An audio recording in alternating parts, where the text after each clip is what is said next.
There has never, in the entire history of the U.S., dating back to the aftermath of slavery, been a serious, sustained conversation on how to purge the country of the multiple influences of racism. So I don't even know whether we can talk about race relations, because it's not so much about relations between races.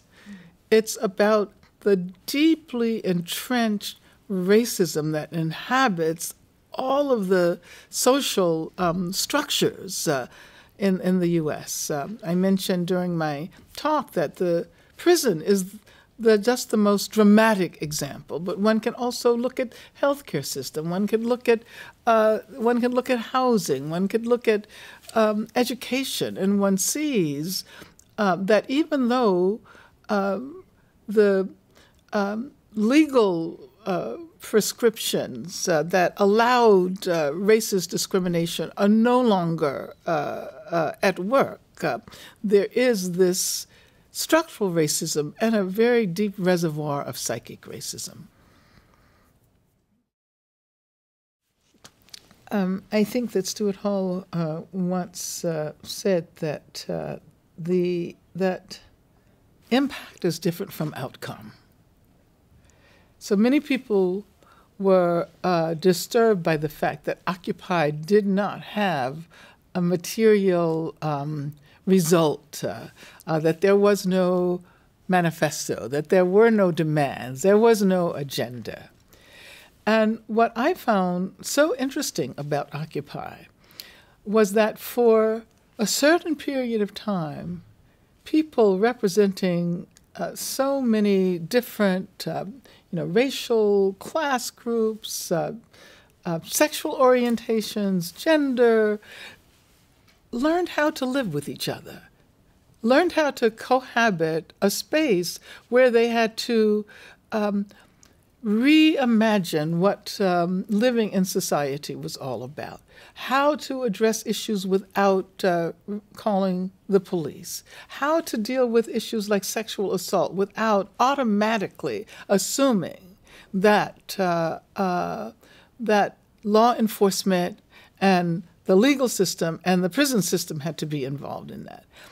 And that doesn't go away. That experience doesn't go away. I think now that is a part of our history. Well, of course, when one talks about the, corporate industry of mass culture and the commodification of bodies and music, of course, all of that is there.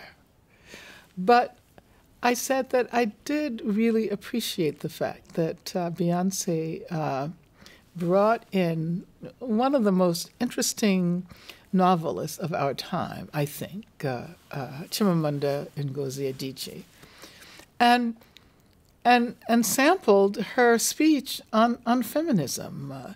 So I'm certain that many young women and hopefully young men or young people who don't necessarily identify as men or women were moved by that, to at least begin to think about what feminism might mean.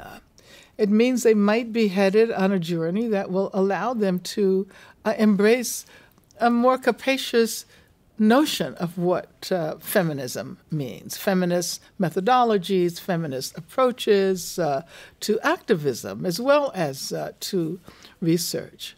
So I kind of imagine that trajectory, and hopefully she touched some people. It's not for one generation to dictate to another generation as to the best mode of political activism. And I think every generation talks about apathy. When I was young, we talked about how apathetic everyone was, and this was during the 60s. We talked about how difficult it was to persuade people to get involved.